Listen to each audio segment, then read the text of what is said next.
आज की ये जो मतलब पहला सिटी हमने आगरा चूज करी है, क्यों चूज करी है, इसका भी एक रीजन था। एक तो हमारे पास टाइम बहुत कम था, तो इतने कम टाइम में हमें कुछ सिटीज चूज करनी थी। सबसे पहला थॉट मेरा गायत्री पब्लिक स्कूल क्यों गया, इसके पीछे रीजन ये है। आज से 4 साल 3 साल पहले 2022 में मोस्ट प्रोबेबली 1 जून मैम ने बता दिया, 1 जून 2022 मैंने ये सोचा कि जब मेरा नेक्स्ट टॉपर्स नहीं था, जब इंडिविजुअल चैनल था शोभित निर्वाण के नाम से और इतना बड़ा चैनल नहीं था, छोटा सा चैनल था, तब मैंने ये सोचा था कि ऐसा करेंगे, इंडिया टूर रखेंगे 2022 में। तो मैंने गायत्री पब्लिक स्कूल पे बात करी, मैंने कहा कि देखिए मेरे पास पैसा तो नहीं है अभी देने के लिए और बाहर ऑडिटोरियम बहुत लाखों रुपए मांग रहे हैं, आप ऐसा करिएगा, आपके स्कूल के भी बच्चे मेरे को जानते होंगे, उनको भी बिठा लिएगा, कुछ बच्चे शायद बाहर से भी आ जाएंगे, आप उनको भी थोड़ी जगह दे देना, वो भी बैठ जाएंगे और एक मोटिवेशनल सेमिनार होगा। तो पूरे इंडिया में मैंने बहुत सारे स्कूल से बात करी, गायत्री पब्लिक स्कूल सबसे पहला स्कूल था जिसने इस चीज के लिए एग्री करा और उन्होंने मेरे से ज्यादा क्वेश्चन नहीं पूछे। प्रद्युमन जी हैं, उनसे मेरी बात हुई थी, जितने भी बच्चे गायत्री पब्लिक स्कूल के होंगे जानते होंगे, तो उनसे मेरी बातचीत हुई थी उस समय। उन्होंने मेरे से ज्यादा क्वेश्चन नहीं पूछा, उन्होंने बोला कि कुछ भी स्कूल से नेगेटिव बात मत बोल देना, बाकी जो तुम्हें मोटिवेशन करनी है, जो तुम्हें रखना है वो रखो, हम तुम्हारे साथ हैं। तो इस साल जब मैंने मिशन जीत के लिए सोचा कि मैं इंडिया टूर पे जाऊं, फिर से मेरे दिमाग में सबसे पहला गायत्री पब्लिक स्कूल आया, फिर से मैंने कांटेक्ट करा और उन्होंने बिना किसी क्वेश्चन के एग्री कर दिया इस सेमिनार को करवाने के लिए। तो thank you so much Gayatri public school. तो आगरा से एक जुड़ाव है, मतलब उस साल भी सबसे पहला सेमिनार मैंने करा था, मैंने कहा इस साल भी सबसे पहला आगरा से ही करेंगे। बहुत प्यारा शहर है यार आप लोगों का, है ना, और मेरे तो बहुत पास है, तो 2 घंटे में पहुंच जाते हैं हम लोग। तो मैं आ जाता हूँ घूमने थोड़ा बहुत, आज मैं बहुत बार देख लिया है मैंने, है ना, ओलिविया को भी लेके आ जाते हैं कभी।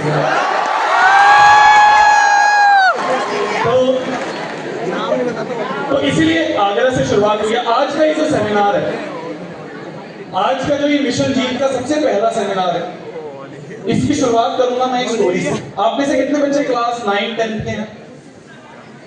मैक्सिमम बच्चे 9 10 के, 11 12 के भी कुछ बच्चे हैं, 11 12 के भी कुछ बच्चे हैं। Great great great. तो 11 12 वाले को मैं अपना भी एक्सपीरियंस जब मैं बता रहा हूँ ना, तो उनको दुख समझ में आएंगे कि हाँ यार भैया हमारे बारे में बोल रहे हैं। और 9 10 वाले तुम्हारे लिए क्या फ्यूचर में होने वाला है वो थोड़ा बहुत मैं तुम्हें सामने यहाँ पे बता रहा हूँ। शुरू में 10-15 मिनट मैं बोर करूंगा तुम्हें, फिर 10-15 मिनट के बाद मैं तुम लोगों से भी कुछ क्वेश्चंस, है ना, पेरेंट्स भी आए होंगे साथ में, उनके जो भी सजेशंस है दिमाग में बिठा लो प्लीज। जितने भी पेरेंट्स हैं या जितने भी बच्चे हैं, दिमाग में अपने कुछ सजेशंस रख लो प्लीज, मेरे को आप सभी के सपोर्ट की बहुत जरूरत है मिशन जीत के लिए। तो एक स्टोरी शेयर करनी है। 2002 में एक बच्चा था, उसने सोचा कि वो जेई और नीट, मतलब जेई की तैयारी करेगा, आईआईटी में जाना चाह रहा था, ठीक है। बहुत छोटे से गांव से एक बच्चा था, राजस्थान में ये गांव से। तो उस बच्चे ने सोचा कि मैं जेई की तैयारी करता हूँ। बहुत छोटा गांव था, पेरेंट्स ज्यादा पढ़े लिखे नहीं थे, ज्यादा पैसा नहीं था घर में। तो उस बच्चे ने सोचा कि यार तैयारी करने के लिए राजस्थान में, उस समय पे कोटा इतना ज्यादा फेमस नहीं हुआ था। एक कोचिंग थी उस समय की, सबसे पहली कोचिंग जो कोटा की थी, बंसल कोचिंग के नाम से। तो वहां पे गया, वहां पे जाके बातचीत करी, बातचीत करके उसको वहां पे एडमिशन मिल गई। 11th क्लास में वो बच्चा था, ज्यादा पढ़ने में ज्यादा अच्छा नहीं, नॉर्मल जैसे एवरेज बच्चे होते हैं बिल्कुल वैसे। तो उसने सोचा कि मैं जाके कोचिंग करूंगा। क्लास 11th में, क्लास 12th में उस बच्चे ने जेई की कोचिंग करी। जेई की कोचिंग करने के बाद उसने आईआईटी का एग्जाम दिया। उस समय आईआईटी का अलग से एग्जाम होता था, तो उसने आईआईटी का एग्जाम दिया। आईआईटी का एग्जाम देने के बाद उसकी अच्छी रैंक नहीं आई और उसको सिलेक्शन नहीं मिला। उसने सोचा 1 साल और ट्राई करता हूं। अब 2 साल मैंने चीजें समझ ली हैं, इससे पहले मेरे को कोई बताने वाला नहीं था। 11वीं 12वीं में तो समझ ही नहीं आया कि तैयारी कैसे करनी है। अब मेरे को पैटर्न समझ में आ गया, एग्जाम कैसे होता है ये समझ में आ गया, ये पता चल गया कि मेहनत कैसे करनी है, ये पता चल गया सिलेबस क्या है। उस समय तो कुछ भी नहीं था ना यार, क्या इंटरनेट क्या कुछ चीज, तो टीचर से पूछ के बच्चे तैयारी करते थे वहां पे ऑफलाइन जाके। तो उस बच्चे ने सोचा कि एक बार और ट्राई करता हूँ। तो उसने 1 साल का ड्रॉप ले लिया क्लास 12 के बाद, और ड्रॉप लेके उसने जी तोड़ मेहनत करी, मतलब पागलपंती वाली मेहनत करी। उसने सोचा यार इस साल तो आके, क्योंकि आईआईटी में एक और अटेम्प्ट मिलता है, उसके बाद अटेम्प्ट नहीं मिलते हैं, तो उसके पास आखिरी एक मौका था। उसने सोचा इस साल एक और मौका है, अच्छे से मेहनत करता हूँ। जो जो टीचर्स ने बताया वो सारी चीजें उसने करते गया, नॉर्मल जो भी होमवर्क मिलता है होमवर्क वो करता गया, टेस्ट वगैरह अटेम्प्ट करता गया। अब आईआईटी का एग्जाम हुआ। आईआईटी का एग्जाम हुआ 2002 में, मतलब 2002 में उसने जो फिर से अटेम्प्ट दिया। 2002 के आईआईटी के एग्जाम में गया, वो जाके अटेम्प्ट दिया, अटेम्प्ट देके वापस घर पे आया। अब जब रिजल्ट आता है ना, तो जितने भी कोचिंग वाले होते हैं वो क्या करते हैं, टॉप बैचेस में जाते हैं, टॉप बैचेस का रिजल्ट देखते हैं, उनके रिजल्ट खुद वेरीफाई करते हैं, रिजल्ट वेरीफाई करके बता देते हैं कि भाई हमारी कोचिंग से ये रैंक आई है, हमारी कोचिंग से। उस समय की बात कर रहा हूं, तब खरीदी नहीं जाती थी। तो सारी कोचिंग वालों ने अपनी अपनी रैंक बता दी। एक ने बता दिया मेरी रैंक 2 आई है, एक ने बता दिया मेरी रैंक 3 आई है, एक ने बता दिया मेरी 4 आई है, एक ने बता दिया 5 आई है। ऐसे अलग अलग कोचिंग्स ने, पूरे देश भर में अलग अलग कोचिंग्स ने अपनी रैंक अनाउंस कर दी। कोई भी बच्चा रैंक 1 नहीं आया, क्योंकि टॉप बैचेस में सब लोग देख रहे थे, टॉप बैचेस में कोई भी रैंक 1 दिखाई नहीं। शाम को ये जो बच्चा है, इसने बंसल में फोन करा कि सर मेरी रैंक 1 आई है और मैं आप ही के बैच, आप ही के कोचिंग में पढ़ा था, नीचे बैच में था। इस बच्चे का नाम था Dubara Ram Chaudhary, IIT JEE 2002 all India rank 1। ये स्टोरी मैंने क्यों बताई है तुम्हें? कभी भी ना अपनी कैपेबिलिटी को जज मत करना, ठीक है? तुम सभी लोग अभी उस एज ग्रुप में हो कि तुम्हारे आसपास वाले लोग तुम पे बहुत इन्फ्लुएंस करेंगे। तुम्हारे आसपास वाले जितने भी लोग हैं, चाहे वो दोस्त हो जाए, चाहे घर में लोग हो जाएं, चाहे रिश्तेदार हो जाएं, तुम उनसे बहुत इन्फ्लुएंस होगे, तुम उनसे बहुत चीजें सुनोगे और अपनी मेंटेलिटी ऐसी बना लोगे कि यार शायद मेरे से ऐसा कुछ नहीं हो पाएगा। बहुत लोग होंगे, देखो शायद माँ बाप और कुछ टीचर्स को छोड़ के कोई इंसान तुम्हारे आसपास ऐसा नहीं है जो चाहेगा कि तुम उससे ऊपर उठ जाओ, तुम उससे ऊपर बढ़ जाओ। तुम्हारे माँ बाप चाहेंगे कि हाँ यार मेरा बच्चा सक्सेसफुल हो। कुछ टीचर्स हैं जो चाहेंगे कि हाँ यार हमारा पढ़ाया हुआ बच्चा है, हमारा पढ़ाया हुआ बच्चा आगे जाना चाहिए, है ना। और कोई नहीं चाहेगा कि तुम उससे ज्यादा सक्सेसफुल हो। सारे रिश्तेदार तुम्हारे यही चाहेंगे हम बर्बाद है तो ये भी बर्बाद ही रहे। तुम्हारे दोस्त ये चाहेंगे, सो कॉल्ड, जो आज तुम्हें अच्छे लग रहे हैं, इन फ्यूचर बहुत सारे दोस्त ऐसे निकलेंगे जो ये चाहेंगे कि यार इसका पैकेज मेरे से ज्यादा ना लग जाए, मेरा पैकेज हमारी जो ग्रुप है उसमें सबसे ज्यादा होना चाहिए। तो इन लोगों का इन्फ्लुएंस कभी मत आने देना, अपनी कैपेबिलिटी को कभी मत जज करना। इसी एग्जाम्पल को सेट करने के लिए मिशन जीत आया। अगर मैं मिशन जीत की भी बात करूं तो हम लोगों ने पहले काफी सोचा कि यार नहीं जाएंगे यार, छोड़ो, बेकार मार्केट है, बहुत गंदी मार्केट है, बहुत ट्रोल होंगे हम लोग, बहुत हमारे बारे में नेगेटिव होगा, डर है इस मार्केट में।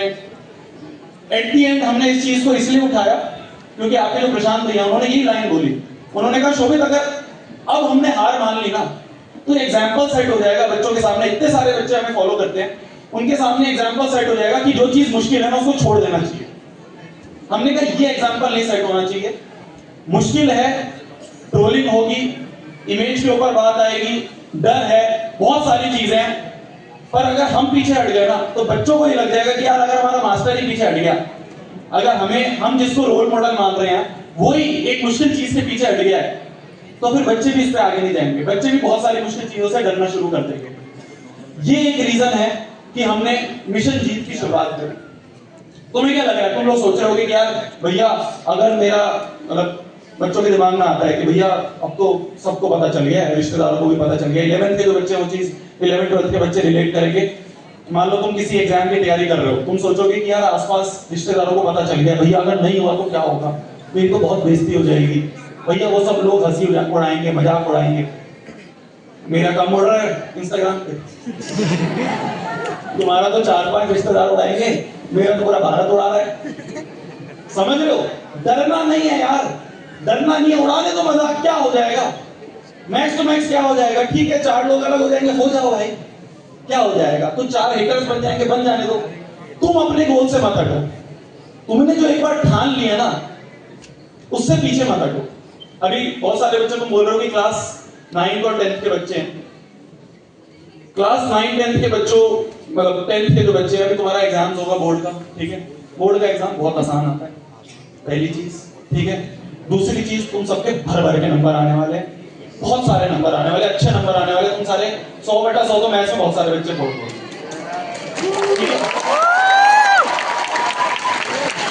दिक्कत कहां आती है? 10th में बहुत अच्छा कर दोगे, 10th में बहुत अच्छे एग्जाम में नंबर आ जाएंगे। दिक्कत कहां आती है? दिक्कत ये आती है कि जब वो नंबर आते हैं ना तो बच्चे उसको सर पे चढ़ा लेते हैं। अब वापस 11th वाले रिलेट करेंगे, ऐसा लगने लग जाता है कि यार टॉप कर दिया हमने, तो हमने इतने अच्छे नंबर ले आए अपने एग्जाम में, अब तो मेरे से ज्यादा पढ़ा लिखा इस दुनिया में कोई नहीं है। ऐसी फीलिंग आती है। जब हमारा क्लास 10th का रिजल्ट आया था तो मैंने कई बार ये स्टोरी बताई थी, मैं बाकी और बच्चों को भी बताना चाहता हूँ। तो मैं तो कोटा में था, जेई की तैयारी कर रहा था। जेई की तैयारी करते हुए बीच में रिजल्ट आता है, जून जुलाई में रिजल्ट आता है, तो हमारा जून में रिजल्ट आया। अब रिजल्ट आया तो मेरी 10 सीजीपीए आ गई। उस समय सीजीपीए सिस्टम होता था, 10 सीजीपीए मतलब बिल्कुल टॉप सीजीपीए। तो मेरी 10 सीजीपीए आ गई। अब मेरी 10 सीजीपीए आई तो मैंने सोचा बस कौन है कोटा में मेरे से ऊपर? अबे कौन है ये टीचर जो मैथ्स फिजिक्स केमिस्ट्री पढ़ा रहा है, मुझे सबसे ज्यादा आता है। मैंने 10 सीजीपीए स्कोर करी है। मैं बिल्कुल मस्त मौज में जाके क्लास में सबसे आगे वाली सीट पे बैठ गया। मैंने कहा आज जब सर आएंगे और पूछेंगे कि कौन बच्चा है जिसकी 10 सीजीपीए आई है, पूरी क्लास बैठी रहेगी, सिर्फ मैं खड़ा हूंगा। ये सोच के मैं क्लास में गया। पहली बात तो टीचर ने पूछा ही नहीं। उनको क्या फर्क पड़ता है, हमने बताया, हमने कहा सर सर सर वो ना एग्जाम का रिजल्ट आया सर। तो कह रहे कौन सा एग्जाम का रिजल्ट आया? कोई कोचिंग में एग्जाम है? नहीं सर, वो 10th का बोर्ड हुआ था सर, सीबीएसई लेती है एक एग्जाम, आपको पता होगा। अच्छा अच्छा अच्छा, हाँ भाई बताओ कौन है वो 10 सीपीआई सीजीपीए क्या कहते हैं, जो भी है बताओ। मैं फुल स्लो मोशन में खड़ा हुआ, पीछे मुड़ के देखा, मैंने पूरी क्लास खड़ी हुई है, पूरी क्लास खड़ी हुई 10 सीजीपीए लेके आई हुई। और 10 सीजीपीए छोड़ो, स्टेट टॉपर है ना, डिस्ट्रिक्ट टॉपर, स्कूल टॉपर, सिट, मतलब हर जगह का टॉपर उस क्लास में बैठा हुआ है। तो वहां पे वो घमंड टूटता है। पर वो घमंड जब तक रहता है, जब तक ये घमंड नहीं टूटता ना, जब तक ये घमंड रहता है तब तक बहुत देर हो जाती है। मैं तुम्हें एक और इंसिडेंट बताता हूँ। जैसे हम तुम्हारी ओरिएंटेशन लेते हैं ना, जब बैच वगैरह शुरू होता है तो ऑनलाइन ओरिएंटेशन होती है, हम तीनों खड़े हो जाते हैं, तो तुमसे बहुत हंसी मजाक करते रहते हैं। तो जब हम कोटा में गए थे तो हमारा भी ऐसे ओरिएंटेशन हुआ था, और हमारी जेई की कोचिंग शुरू होनी थी, तो ऐसे हम भी ऐसे ही सब बैठे हुए थे। वहां पे जो एचओडीज वगैरह थे वो आके मतलब बस बता रहे थे कि यार कैसे कैसे पढ़ना चाहिए, क्या चीज है। मुझे नहीं पता क्या बता रहे थे, क्योंकि मैंने सुना नहीं।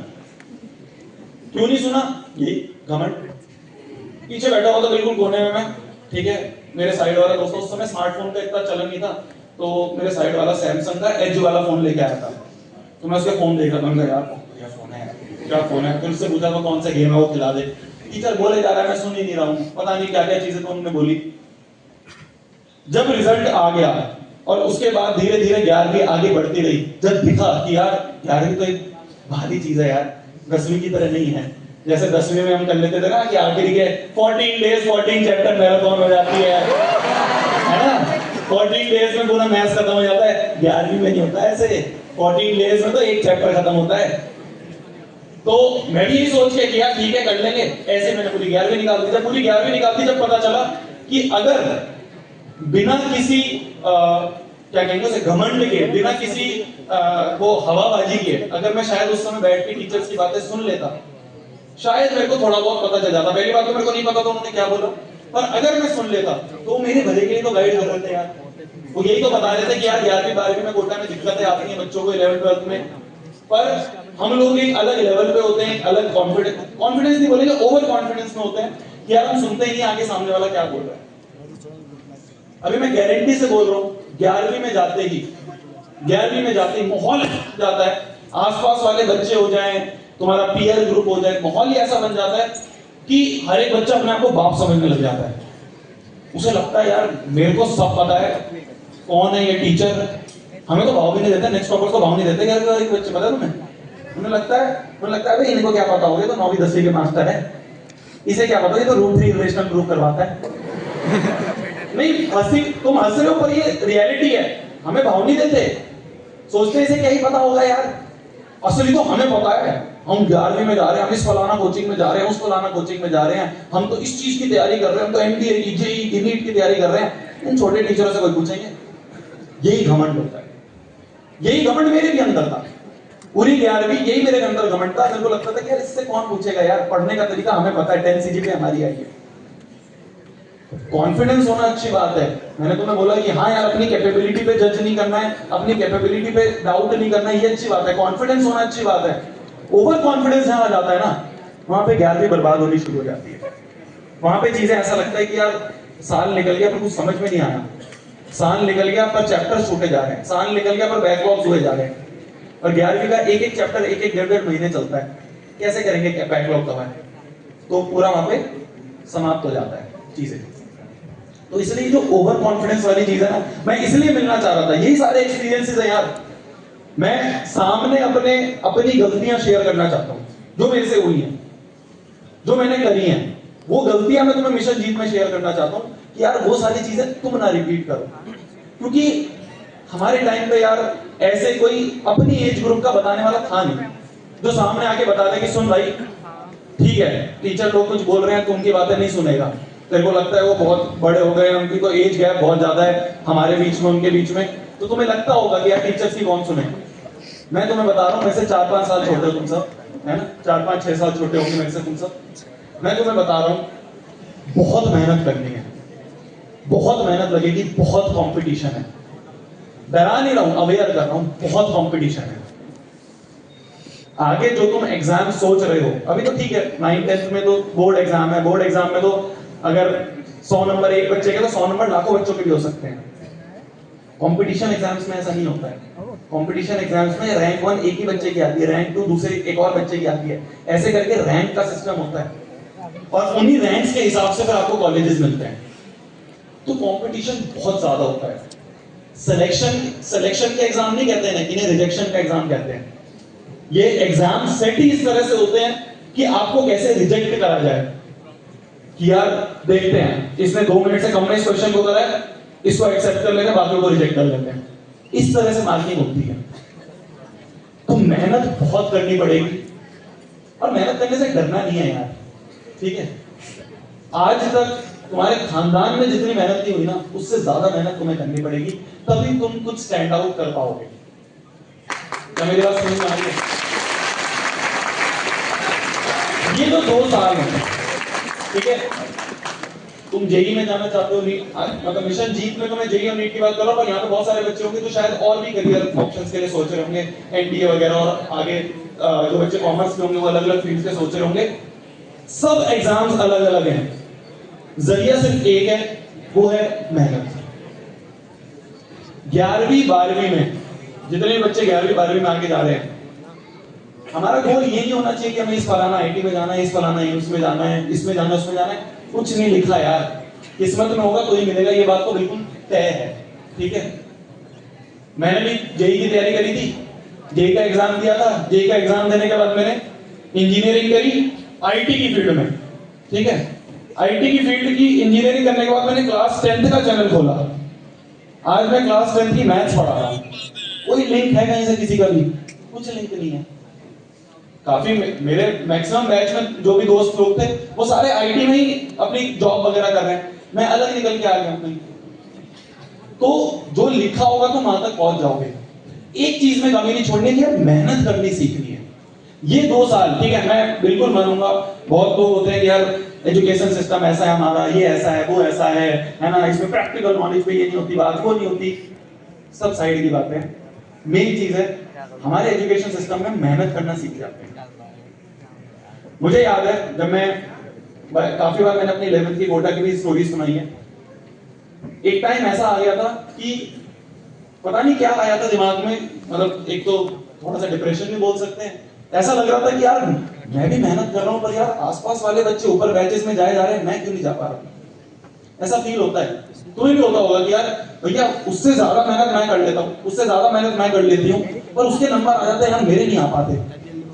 और वहां पे तो पूरा इकोसिस्टम ही ऐसा था कि सारे कंपटीशन है। अगर तुम सोचो पूरा हॉस्टल में अगर 150 बच्चे हैं तो 150 के 150 बच्चे तुम्हारे कंपटीशन है। फिर उसके बाद जब तुम कोचिंग में जाते हो तो अगर वहां 4000 बच्चे पढ़ रहे हैं तो तुम्हें वहां दिख रहे हैं। ऑनलाइन में चलो लाखों बच्चे पढ़ रहे हैं, तुम्हें दिखता नहीं है, पर ऑफलाइन में वहां पे मैं रोड पे चल रहा हूं तो हमें वो देते थे, वो छाता देते थे, छाते में जा रहे हैं हम तो हमें दिख रहा है हमारे आसपास बच्चे भाग भाग के पढ़ने जा रहे हैं। तो एक अलग लेवल का डर लगता था। तो मैं पता नहीं क्या हुआ था, पागल ही हो गया था भाई। मैं मैं लिटरली बता रहा हूँ, पागल हो गया था, पता नहीं क्यों गंजा हो गया। मैंने कहा यार ये बाल नहीं संभाले जा रहे, पहले दिन उड़ाओ। फिर उसके बाद रात रात भर बैठ के पढ़ाई चल रही है, सही डायरेक्शन में नहीं हो रही थी, ये मैं बिल्कुल मानूंगा, सही डायरेक्शन में नहीं हो रही थी। अगर सही डायरेक्शन पता होती तो 11वीं सही हो जाती। पर हाँ ये था कि 11वीं में मैंने ये सोच लिया था कि यार ठीक है, स्मार्ट वर्क नहीं आता है ना, हार्ड वर्क कर लूंगा, हार्ड वर्क के बाद समझ में आ जाएगा स्मार्ट वर्क कैसे होता है। तो अभी तुम सभी बच्चे जब 11वीं में जाओगे ना, तो इनिशियली बहुत दिक्कतें आएंगी। तुम्हें लगेगा यार भैया इतना सारा सिलेबस है, कैसे होगा, है ना, एक एक चैप्टर भैया इतना मुश्किल है, भैया फिजिक्स केमिस्ट्री मैथ्स तो ये बिल्कुल ही अलग चीज है, जो हमने 9th 10th में पढ़ी थी वो तो कुछ भी नहीं है, यहाँ पे बिल्कुल ही अलग अलग टाइप के क्वेश्चन आ रहे हैं, सब चीजें अलग लगेंगी। हार्ड वर्क मत छोड़ना। कोई बात नहीं, तुम्हें नहीं आता है स्मार्ट वर्क, अरे आ जाता है सब समझ में, धीरे धीरे हर चीज समझ में आ जाती है। पर हाँ अगर तुम गेम से ही बाहर निकल जाओगे, अगर तुम मैदान ही छोड़ दोगे, फिर कुछ नहीं हो सकता, फिर कुछ नहीं हो सकता। तो एक बच्चे ने मेरे से पूछा तो क्वेश्चन किया, भैया जेईई नीट सब कुछ होता है क्या जीवन में, इससे ऊपर कुछ नहीं होता क्या? मैंने कहा बहुत कुछ होता है भाई, इससे ऊपर नहीं। पर अभी इस स्टूडेंट लाइफ में 11वीं 12वीं में अगर कोई एक चीज है जिससे तुम्हारी औकात बन सकती है ना, औकात एक वर्ड होता है ना, सुना है? अगर इस स्टूडेंट लाइफ में किसी एक चीज से तुम्हारी औकात बन सकती है तो वो है अपनी पढ़ाई में अच्छे मेहनत करना, पढ़ाई में अपनी तरफ से सबसे बेस्ट देना। अगर तुमने इस चीज में मेहनत करनी सीख ली ना, क्योंकि मेहनत एक वर्ड है, वो करना सीख लिया ना, तो हर एक फील्ड में कर लोगे। आज अगर मेरे से कोई बोलते कि तेरे को रात भर बैठ के ये काम करना है, मान लो पढ़ाई से रिलेटेड नहीं है, मिशन जीत से रिलेटेड है, नेक्स्ट टॉपर से रिलेटेड है, मेरे को कोई बोल दे कि यार तेरे को रात भर बैठ के नहीं काम करना है, मैं डरूंगा नहीं। क्यों नहीं डरूंगा? क्योंकि कोटा में 11वीं में मैं रात भर बैठ के पढ़ाई करता था, मुझे आदत है उस चीज की, मुझे पता है कैसे करना है, मुझे पता है कैसे मैं आंखों के नीचे विक्स लगा के उठ जाता था। आज भी उठ जाऊंगा, कुछ इमरजेंसी आएगी तो शायद वो फिजिक्स केमिस्ट्री मैथ्स मेरे को काम नहीं आ रही है, शायद वो फिजिक्स में जो रोलिंग मोशन होता है कि ऊपर से रोल करता हुआ नीचे हमारा पूरा एक डिस्क चली गई, वो काम नहीं आ रहा है। पर हाँ उस क्वेश्चन को करने के लिए जो रात भर मैं उठा था, वो जो मेहनत की आदत है वो काम आती है, वो जीवन भर काम आएगी। तो ये 2 साल जो है ना, ठीक है तुम्हारा कुछ गोल है, एक तरफ तुमने गोल रख लिया कि हाँ यार भैया मेरे को जेईई क्लियर करना है, मेरे को नीट क्लियर करना है, ठीक है, ये सब सेकेंडरी चीज है। मेन चीज है भैया जी तोड़ मेहनत करनी है, डिस्ट्रैक्ट नहीं होना यार। 2 साल हैं, मैं फिर बोल रहा हूँ, मतलब अब तुम कहोगे यार भैया पापा भी बोलते हैं कि बस 10th कर ले तो जीवन सेट है, भैया फिर पापा बोलते हैं बस 12th कर ले जीवन सेट है, फिर कहते हैं बस नौकरी लग जाए जीवन सेट है। मैं तुम्हें रियलिटी बता देता हूँ, आगे के 2 साल है, मेहनत करनी अगर सीख ली ना, तो हर चीजें ना उसके बाद मल्टीप्लाई होती जाएंगी और काम आती रहेंगी, हर चीज मल्टीप्लाई होते हुए समझ में आती रहेगी, और वो मेहनत से ही ना तुम कहीं ना कहीं अपना रास्ता बना लो। जरूरी नहीं है तुम्हारा प्लान होगा कि भैया मेरे को उस आईआईटी में जाना है, उस एम्स में जाना है, हो सकता है तुम्हारा वो प्लान हो, पर अगर उसके लिए तुमने मेहनत करनी सीख ली ना, तो शायद भगवान ने तुम्हारे लिए कोई और एक अच्छा प्लान बना रखा हो और वहां तक तुम्हें लेके चले गए। ये सिंपल सी चीज है आगे के लिए जो तुम्हें दिमाग में रखनी है। गोल कुछ भी हो सकता है, सिंपल एक रूल, मेहनत करनी सीखनी है, जितनी हो सके उतनी मेहनत करनी सीखनी है। बीच बीच में बहुत डिस्ट्रैक्शन आएंगी, ठीक है, बहुत सारी चीजें ऐसी आएंगी, आजा बेटा इधर आजा, चल गेम खेल लेते हैं, चल यहाँ चले जाते हैं, चल आज वहां पे, सब चीज इंपॉर्टेंट है, करो, बाहर खेलना है खेलो, मूवीज देखनी है देखो, उसके लिए मनाही नहीं है, उसके लिए दिक्कतें नहीं है, पर एक लिमिट में। वो लाइन क्रॉस होती है ना, जब वो लाइन क्रॉस होती है ना, मैं बस एक चीज बोलूंगा,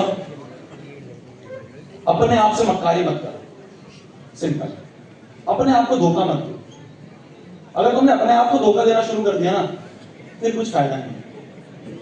जब मैं कोटा में रहता था ना, तो 1-2 बार पापा मम्मी ऐसे सरप्राइज विजिट कर देते थे कि देखते हैं क्या कर रहा है ना, पता नहीं पढ़ाई कर भी रहा है नहीं कर रहा है। होता है यार, सबके पेरेंट्स के दिमाग में रहता है यार इतने पैसे लगा के उसको भेज दें हॉस्टल में, कहीं हॉस्टल में किसी और चीजों में तो नहीं लग गया, कभी रूम में ही नहीं है, नशे वशे करके बैठा है। बहुत सारी चीजें होती हैं कोटा में। तुम अगर बच्चों को एक जगह तुमने बिठा दिया, सब पॉसिबिलिटीज है।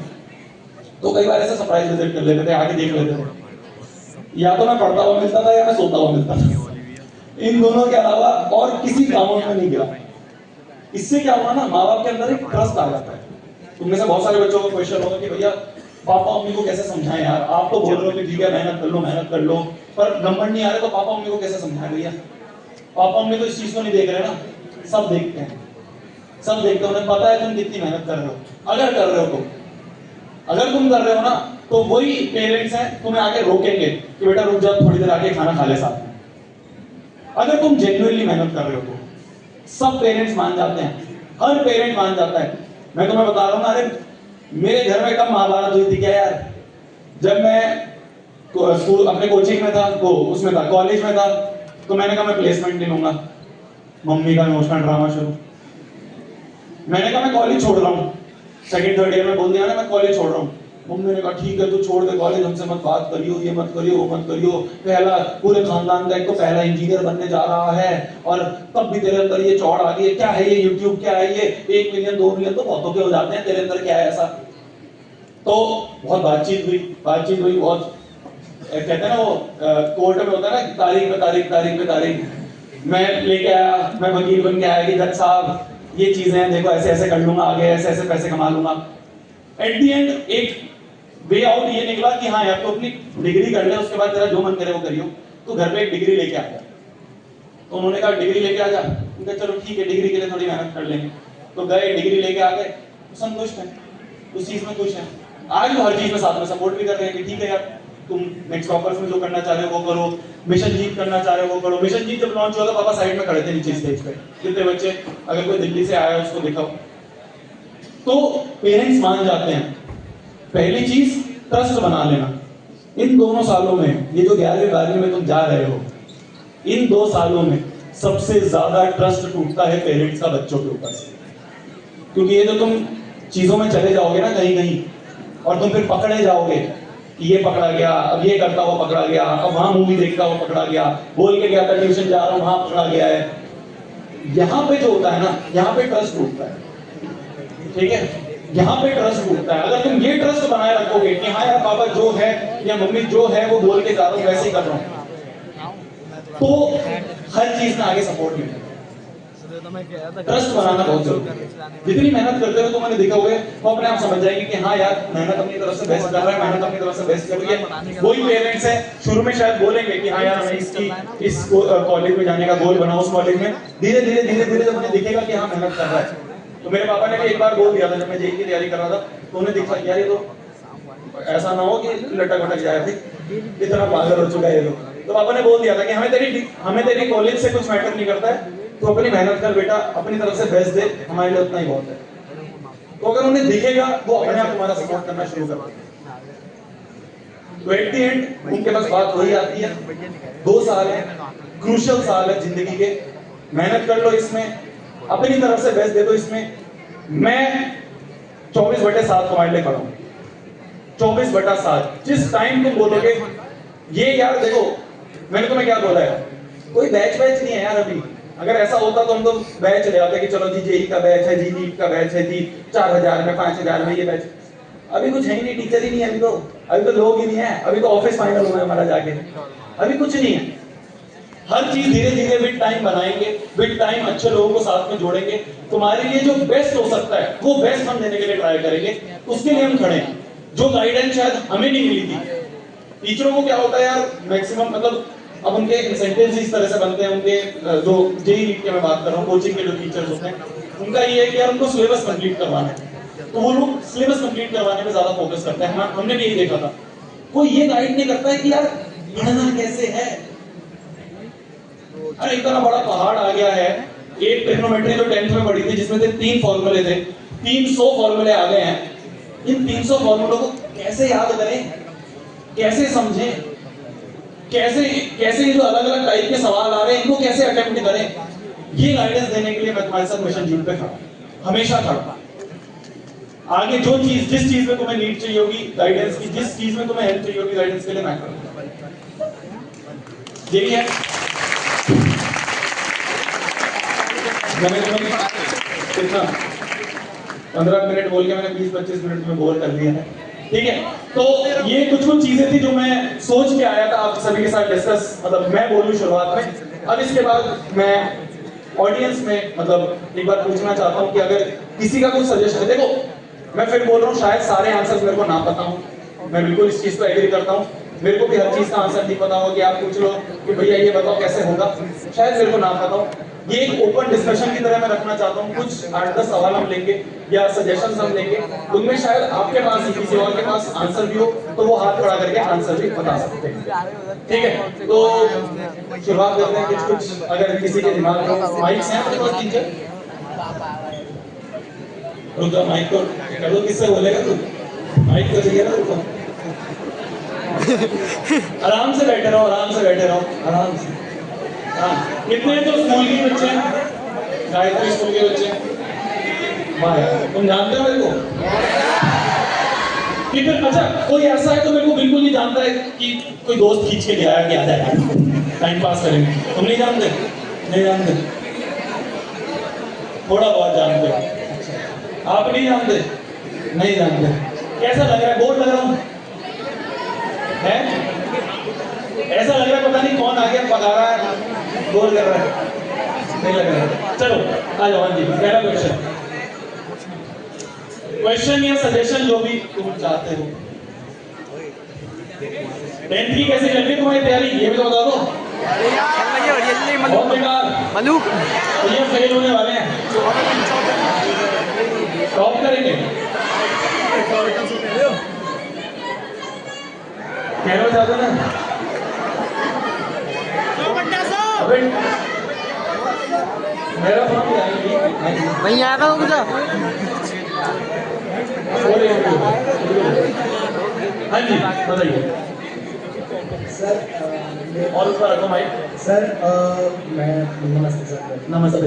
दूसरा ये है कि अब हम और आपके बीच में हमारा एक कनेक्शन है बहुत ही तगड़ा है।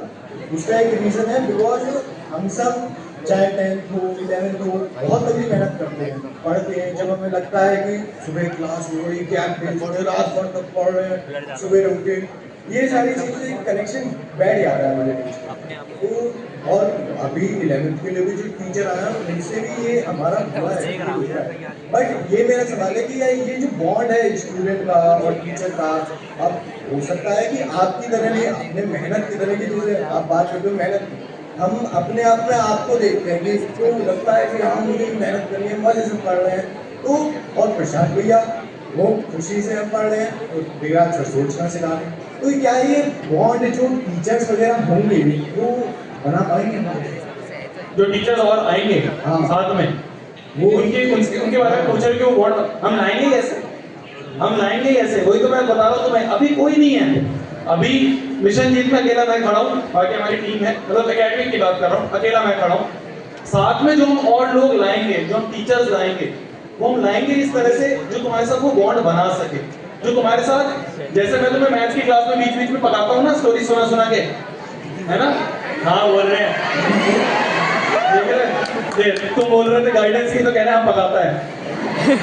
तो ये जो बीच बीच में मैं तुम्हें स्टोरीज सुनाता हूँ, ये जो बीच बीच में मैं तुम्हें अपने एक्सपीरियंसेस शेयर करता हूँ, तुम्हें पता है सुबह 4 बजे उठ के पढ़ाने का मोटिव ये नहीं होता कि उसमें से पेपर आ जाएगा। अरे क्लास 10th के पेपर में है ही कितना सिलेबस यार, वो तो सबको पता है क्या क्या चीजें हैं जो रिपीट हो रही है, जो आनी है, सबको पता है। मेन मोटिव ये होता है कि तुम सभी को यार एक बेस बनाया जाए, जो हमें पता है ना कि 11वीं में जाके तुम कितनी मेहनत करनी है, उसके लिए थोड़ी आज 14 दिन की मैराथन ही करवानी चाहिए। तो वो 14 डेज मैराथन का मोटिव ये होता है कि हाँ भाई हर शाम को 7 बजे या 6 बजे या 8 बजे जो भी टाइम डिसाइड होगा, उस समय पे 14 दिन कंसिस्टेंसी के साथ तुम बैठ पाओ, वो कंसिस्टेंसी बनानी है। सिलेबस तो होता रहेगा। चलो आ जाओ यार, हम क्वेश्चन बताओ।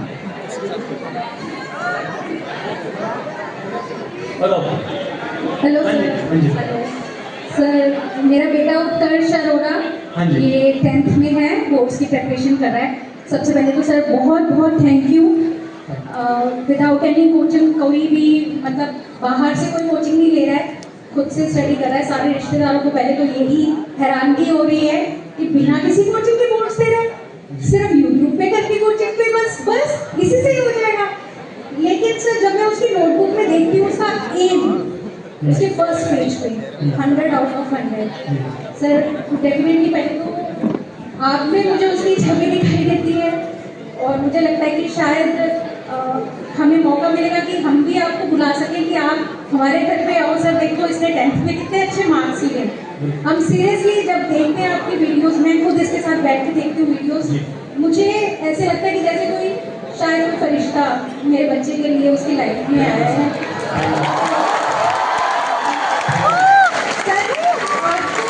आपको मिशन जीत के लिए बहुत बहुत बधाई और बहुत शुभकामनाएं। लेकिन सर मैं आप जैसे मेहनत के बारे में कहते हैं, जो मेहनत आपने सिखाई है बच्चों को, तो मेरी बस यही सजेशन रहेगी कि जो ये 9th 10th के बच्चों को आप मेहनत सिखा रहे हैं, आप प्लीज इसको मत छोड़िएगा। इन बच्चों पे फोकस बिल्कुल वैसे, ये आगे बढ़ जाएंगे, मेरा बेटा आगे बढ़ जाएगा मुझे पता है, लेकिन जो आगे आएंगे बच्चे, जब जो उनका बेस जो रेडी होगा वो 9th 10th से ही रेडी होगा, तो उस चीज के लिए मेरा बस यही आपसे रिक्वेस्ट है कि वो मेहनत वैसे ही रखेगा, वो एंथुसियाज्म जो आप बच्चों में अभी कर रहे हैं वो प्लीज वैसे ही बरकरार रखिएगा बच्चों में। Thank you so much. Next offers, मैंने आपको जब उस दिन हमने मिशन जीत का वो लॉन्च करा था दिल्ली में, तब मैंने क्लियरली इसलिए ये बात बोली थी कि next offers is for class 9th and 10th। Next offers is the best platform for class 9th and class 10th। तो मैं, प्रशांत भैया, दिगराज सर, हम तीनों लोग तो वही हैं।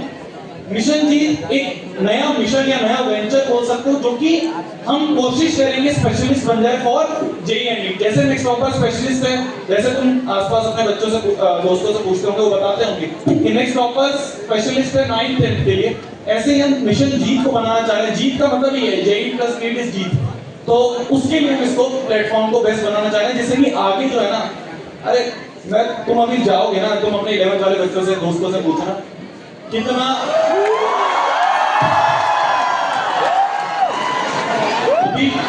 जब तुम लोग 11th 12th में जाओगे ना, जब तुम देखोगे कि किस तरह की कैसी बातें हैं।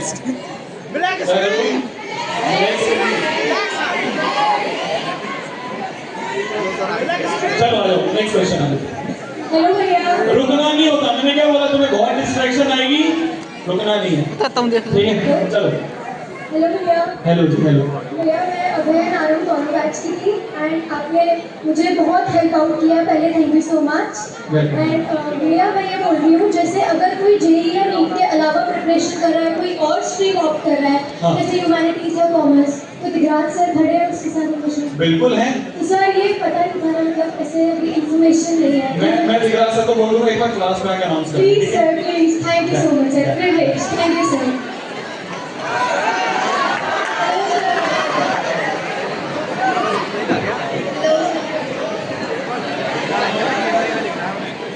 देखो आराम से बैठे रहना अपनी सीट्स वगैरह पे जहाँ पे भी हो, क्योंकि दिल्ली में भी क्या हुआ था इस बार भी इवेंट में वही हुआ कि इवेंट एकदम कैंसिल करना पड़ा। हेलो भैया, कहाँ पे हो जी? मेरा भैया। हाँ हाँ हाँ बताओ भैया मैंने प्री बोर्ड में भी काफी मेहनत की थी, ठीक है, लेकिन मेरी तो भी 40% बनी थी, 40% नहीं बनी थी सर। अच्छा अच्छा। और क्या कहते हैं, मैंने एसएसटी का भी सारा सिलेबस कंप्लीट कर लिया, लेकिन वो कॉन्फिडेंस नहीं आ रहा है अंदर से, जिस तरह से सिलेबस कंप्लीट किया है। ठीक है, सो रात को याद करता हूँ, सुबह भूल जाता हूँ। अच्छा, दिगराज सर से नहीं पढ़ते हो तुम? नहीं भैया, नहीं पढ़ते। You have your answer. देखो मैं बताता हूँ, आपसे पढ़ता हूँ भैया सर मैं। अरे एसएसटी कैसे कोई पढ़ेगा यार, मेरे को खुद नहीं आती, मैं कहाँ से पढ़ा दूंगा। मैं तो एसएसटी 7 दिन में पढ़ता था। उस समय बुक आती थी फ्लो चार्ट वाली, मैं फ्लो चार्ट रट के जाता था, जाके अपने हिसाब से आंसर लिख देता था, पूरे नंबर आ जाते थे, पता नहीं कैसे।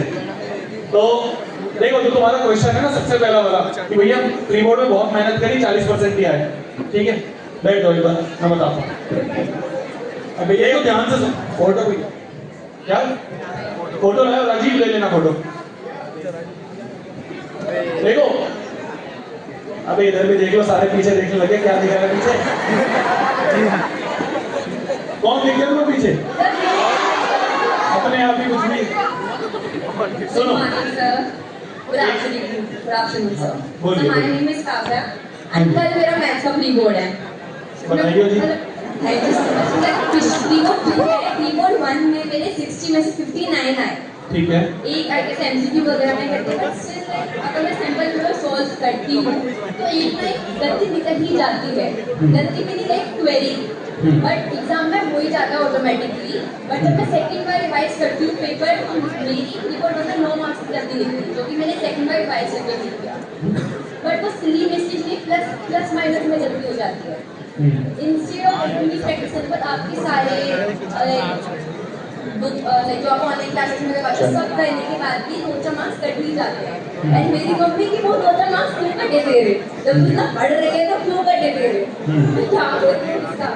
देखो, सिली मिस्टेक मेरे पढ़ाने से नहीं सही होगी। सिली मिस्टेक सही होने के लिए सिंपल सी चीज है, जितने मैक्सिमम तुम क्वेश्चन अटेम्प्ट करोगे उसी से सही होगा।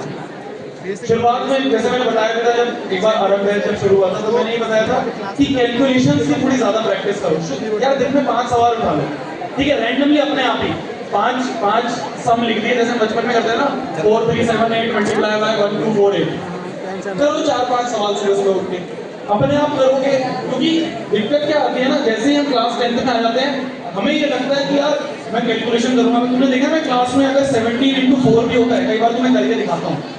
वो इसलिए करके दिखाता हूँ कि यार ये ईगो वाली बात मत लाओ कि भैया यार इतने बड़े हो गए, मैं मल्टीप्लिकेशन ऐसे करूंगा तो कोई देख लेगा अगल बगल वाला। ये कोई नहीं देख रहा, किसी को फर्क नहीं पड़ता। तुम्हें क्या लग रहा है उसको अपने एग्जाम की पढ़ी है, तुम्हारे एग्जाम की पढ़ी है? तो छोटी छोटी कैलकुलेशंस भी हुआ करें ना, उनको दिन में मैं कहूँगा बस 5 सवाल अपने आप रैंडमली बनाओ और उन 5 सवाल को सुबह उठ के अपने आप सॉल्व करो। जितनी ज्यादा करोगे, भी कुछ है अपने पास दिन 17 तारीख को एग्जाम है, महीने से ऊपर है, जितनी कैलकुलेशन की प्रैक्टिस करोगे उतना अच्छा होगा।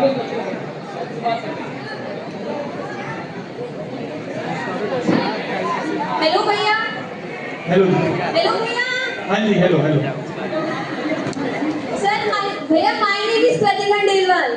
हाँ जी भैया, मुझे आपसे ना एक बात पूछनी है कि सभी लोग आजकल नीट जेई इन सबके पीछे पड़े हुए हैं कि नीट करवा लो, जेई करवा लो। आजकल पेरेंट्स का भी यही है। और बताओ, और तो रिलेटिव्स भी अगर घर पे आते हैं तो पूछते हैं भाई तू बताओ तुम्हारी स्ट्रीम क्या है। उनको बोलो कि नहीं भाई हमें ना साइंस में जाना ना कॉमर्स में जाना, हमें ह्यूमैनिटीज में जाना है, तो बोलेंगे ह्यूमैनिटीज, शादी करनी है क्या बड़े होके, और कुछ करना नहीं है। अब उन्हें कौन बताएगा कि शादी के अलावा भी ह्यूमैनिटीज में कितने सारे ऑप्शंस होते हैं। शादी ऑप्शन होता है तो उनको आज पता चला। भैया शादी बस ठीक है बातों के लिए भैया। अब एक बात बताइए भैया, अगर किसी को कुछ करना है जैसे सीयूटी, क्लेट, नीट, जेई के अलावा भी बहुत सारे ऑप्शंस होते हैं, क्या आप इस बात में एग्री करते हैं? बिल्कुल करता हूँ। बिल्कुल करते हैं ना? आज अभी जो पूरा स्पीच थी उसमें मैंने एंड में यही बोला कि लोगों के दिमाग में है कि यार जेई नीट इसके अलावा कुछ और चीज नहीं होती है। अरे बिल्कुल होती है, जो भी तुम्हारा गोल है। देखो मैं सिंपल सी बात बताता हूँ, जो चीज में ज्यादा मैक्सिमम लोग जाते हैं ना, तुम्हें दिखेगा कि यार हाँ मैक्सिमम लोग जेई और नीट में जा रहे हैं, तो तुम्हें दिखेगा कि यार उसकी हाइट ज्यादा है। अगर क्लास के मैक्सिमम बच्चे उसमें जा रहे हैं, दिखेगा उसकी हाइट ज्यादा है। तुम्हें ऐसा लग रहा है कि यार मेरे लिए कुछ और चीज बनी है, तो उसके बारे में एक बार बैठ के, चैट जीपीटी हो गया, गूगल हो गया, उसके बारे में बैठ के एक बार देखो, पढ़ो कि यार क्या क्या चीजें हैं जो उसके लिए रिक्वायर्ड है। जरूरी नहीं है पेरेंट्स भी एकदम शुरू में मान जाएंगे, तुम्हारा कुछ अलग ही टाइप का ड्रीम होगा उसके लिए। पर हाँ, वो कागज अगर तुम लेके जाओगे ना जिसमें तुम वो रोड मैप बना दोगे, तो उन्हें दिखेगा कि हाँ यार इसने इसके बारे में थोड़ा बहुत पढ़ा है, रिसर्च करिए कि कैसे वहां तक पहुंचना है। अगर वो दिखेगा तो वो भी एग्री कर जाएंगे। बिल्कुल तुम भैया। एक बार बैठ के देखो तो क्या क्या और डिफरेंट ऑप्शंस हैं। देखो क्या हो गया।